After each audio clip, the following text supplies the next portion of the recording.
안녕하세요. 7월 8일 목요일 아침입니다. 오늘은 우리가 주님의 귀한 말씀인 야고보서를 가지고 4장 1절부터 12절까지 하나님을 가까이 하는 복된 인생, 이런 제목으로 함께 은혜를 나누겠습니다. 오늘 말씀은 세상을 따라 살아가는, 세상을 친구 삼아 살아가는 것과 형제를 비난하는 문제를 다루고 있는데요, 3장에서 언급한 지혜와 관련이 있는, 다시 말하면 이 세상에 물들지 않는 경건하고 의로운 삶이 무엇인가를 확장해서 우리에게 설명해 주고 있습니다. 그러면 이 세상에 물들지 않는 경건한 삶은 무엇이냐? 1절부터 3절까지 나온 말씀인데, 욕심으로 인한 다툼을 하지 말아라. 또 두 번째는 4절부터 10절까지 말씀으로 세상을 사랑하지 말아라. 마지막으로 11절 12절에 형제를 비방하지 말아라. 이렇게 이 세상에서 의롭게 사는 지혜, 그것을 우리에게 구체적으로 설명하고 있습니다. 우리가 야고보서를 읽다 보면 잠언 말씀하고 겹치는, 우리가 지난달에 배웠던 잠언의 말씀과 같은 말씀 또는 비슷한 내용을 다루는 말씀들이 참 많이 나타납니다. 결국 지혜라는 것이 무엇이냐, 또한 명철이라는 것이 무엇이냐, 의로운 것이 무엇이냐, 경건한 것이 무엇이냐, 다 같은 내용으로 설명하고 있는데요, 그 모든 것들을 오늘 이 4장에서는 하나님을 가까이 하는 것이다, 이렇게 표현하고 있습니다. 그러면 하나님께 가까이 한다는 것을 우리가 정말 의로운 삶으로 또는 겸손한 삶으로, 지혜로운 삶으로 나가는 것인데, 어떻게 우리가 하나님께 가까이 갈 수 있나, 그런 부분들을 분명히 구체적으로 말씀해 주고 있는데요, 우리가 세 가지로 간단하게 좀 살펴보도록 하죠.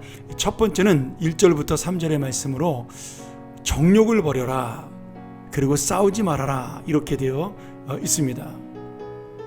우리가 다른 사람과 다투는 이유는 무엇이냐? 결국은 내 마음속에 있는 욕심이 감정으로 드러날 때 우리가 바로 싸우고 다툰다, 이렇게 말씀하고 있는 거죠. 욕심 때문에 우리가 이웃과 사이가 나빠지고, 심지어는 거짓을 행하게 되고, 그리고 그를 해치는 데까지 나아갈 수 있다는 겁니다. 자, 우리가 원하는 것을 얻지 못하는 이유는, 기도에 대한 이야기를 하면서 첫 번째는 기도하지 않기 때문에 얻을 수가 없다, 이렇게 설명합니다. 너무나 당연한 거죠. 우리가 기도하지 않으면 내가 얻을 수 없는 것은 너무나 당연한 이야기입니다. 근데 두 번째를 강조하는 말씀인데요, 기도에도 얻지 못하는 이유가 있다. 그것은 욕심으로 쓰려고 잘못 구하기 때문이다. 그럼 여러분, 여기서 내가 기도에도 응답받지 못하는 이유가 욕심으로 내가 기도하기 때문인데, 그 욕심이 무엇이냐? 결국 이웃과의 관계, 그 다투면서 내가 내 것을 다 채우고 그렇게 욕심을 부리면서 우리가 기도할 때 하나님은 그 기도를 응답하지 않는다라고 설명하고 있는 겁니다. 결국 예배라는 것이 무엇이냐? 삶의 예배, 거룩한 산제사는 우리가 이웃과의 관계 속에 하나님을 드러내는 그런 거룩하고 의로운 삶, 또는 함께 화목하는 삶이라는 거죠. 우리가 살면 살수록 그런 거 느끼지 않나요? 내가 다른 사람과 사이좋게 살기 위해서는요, 내 것을 희생할 수 있어야 합니다. 내 것을 내어놓을 수 있고, 내 것을 포기할 수 있고, 그 사람을 세울 수 있어야 우리는 진정한 화목한 친구를 만날 수가 있는 거죠. 오늘 결국 이 욕심을 버리라는 말씀은 희생하라는 말씀과 동일한 말씀입니다. 그리고 하나님의 뜻대로 희생하는 사람은 그 기도 속에 하나님이 더 큰 것으로 채워주는 은혜를 만날 수가 있는 거죠. 자, 두 번째로 하나님을 가까이 하기 위해서는 겸손해야 된다. 6절 말씀에 나오는데, 여러분, 여기 겸손은 무엇일까요? 내가 뭐 아무것도 못하고요, 저는 뭐 부족하고, 이런 것이 겸손이 아니라 주님을 높이는 것이 겸손입니다. 여러분, 성경의 겸손은요, 내가 낮아지는 것도 있지만 더 중요한 건 주님이 높아지는 것입니다. 여러분, 내가 저 사람 참 겸손해, 이런 얘기 듣는 것조차도 어쩌면 우리의 자랑이 될 수 있다라는 거죠. 그런 의미에서 이 겸손은 철저하게 하나님이 드러나게 되는 것, 하나님이 그 은혜가 나타나는 것, 마지막에는 하나님의 영광이 나타나는 것, 이것이 바로 진정한 겸손입니다. 그러니 내가 교만하지 않게 살고 있다, 나는 자랑하거나 잘난 체 하지 않는다, 그런 삶이 여러분 주님이 원하는 삶이 아니고, 거기에 한 걸음 더 나아가서 하나님의 은혜가 드러나고 하나님의 의가 드러나고 하나님의 높으신 영광이 드러나는 삶을 사는 것, 그것이 바로 겸손한 삶입니다.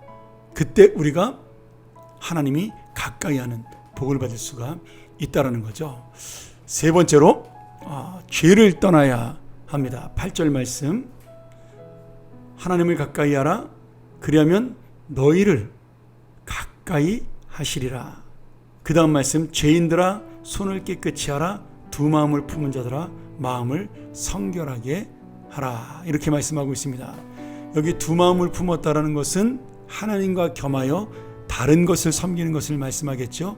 마태복음 6장 24절에 보면 한 사람이 두 주인을 섬기지 못할 것이니 혹 이를 미워하고 저를 사랑하거나 혹 이를 중히 여기고 저를 경히 여김이라. 그래서 너희가 하나님과 재물을 겸하여 섬기지 못한다. 내가 재물을 소중히 여기면 하나님을 소중히 여기지 못하는 것이고, 내가 하나님을 소중히 여긴다면 재물이 우리에게 그렇게 크게 소중하지 않다라는 이야기를 이렇게 말씀하고 있는 겁니다. 여기 두 마음도 마찬가지예요. 꼭 재물을 가지고 이야기하는 것만은 아닙니다. 내가 하나님보다 소중히 여기는 것, 그것이 바로 두 마음을 품은 것입니다.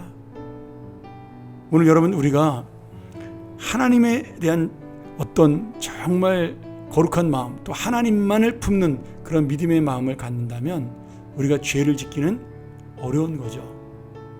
왜? 하나님이 좋아하는 것을 항상 생각하고 하나님이 원하는 대로 살려고 애를 쓰기 때문입니다. 물론 어쩔 수 없이 죄를 지을 때도 있지만, 그러나 하나님을 가까이 하는 자들은 두 마음을 품지 않고 하나님만 바라보기에 죄를 짓는 것도 쉽지 않다라는 거죠. 그래서 오늘 우리가 이 말씀을 통해서 하나님께 나아가는 그러한 의로운 삶이 필요하다는 겁니다. 마지막으로 한 가지만 더 여러분에게 말씀드린다면, 12절 말씀에 입법자와 재판관은 오직 한 분이시니 능히 구원하기도 하시며 멸하기도 하시느니라. 너는 누구에게 이웃을 판단하느냐.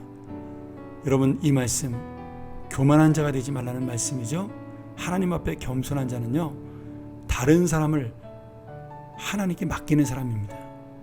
그 사람이 싫든 나에게 이렇게 졌든 그 사람에 대한 심판을, 판단을, 평가를 하나님에게 맡기고 내가 함부로 재단하지 않는 것입니다.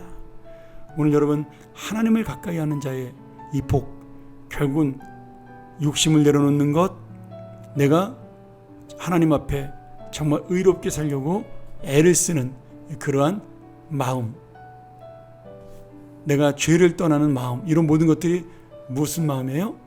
결국은 내 감정을 이기고 하나님을 따라가는 마음입니다. 그러니 결국 하나님을 가까이 할 수밖에 없는 거죠.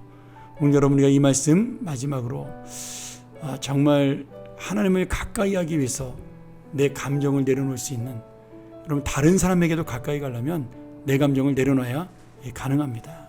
그 사람을 먼저 생각해야 되지 않습니까? 하나님은 더더욱 그렇습니다. 내 감정을 내려놓고 내 마음을 내려놓고 하나님의 마음을 먼저 생각하고 하나님의 뜻을 먼저 생각하는 그런 하나님과 가까운 하나님의 자녀들이 되기를 주의 이름으로 간절히 축원합니다. 함께 기도하죠. 하나님 아버지, 오늘 이 아침 다시 한번 우리가 하나님을 가까이 하는 복된 삶에 대한 귀한 은혜를 나누었습니다. 우리의 감정, 우리의 마음, 우리의 모든 욕심들을 내려놓고 주님을 먼저 생각하는 그러한 자, 그리하여 하나님이 먼저 다가오고 사랑하는 자가 될 수 있도록 인도하시고, 그것을 인하여 하나님을 가까이 하는 복을 얻는 하나님의 사람들이 되게 하여 주옵소서. 예수님의 이름으로 기도합나이다. 아멘. 우리가 처음 이 말씀 묵상하면서 다시 주님의 말씀 가운데 나가기를 원합니다. 주님, 내 감정, 내 마음, 내 욕심이 아닌 주님의 마음, 주님의 뜻, 주님의 의로움을 먼저 생각하는 하나님을 가까이 하는 자가 되게 하여 주옵소서. 우리 묵상하며 오늘 하루 시작합니다.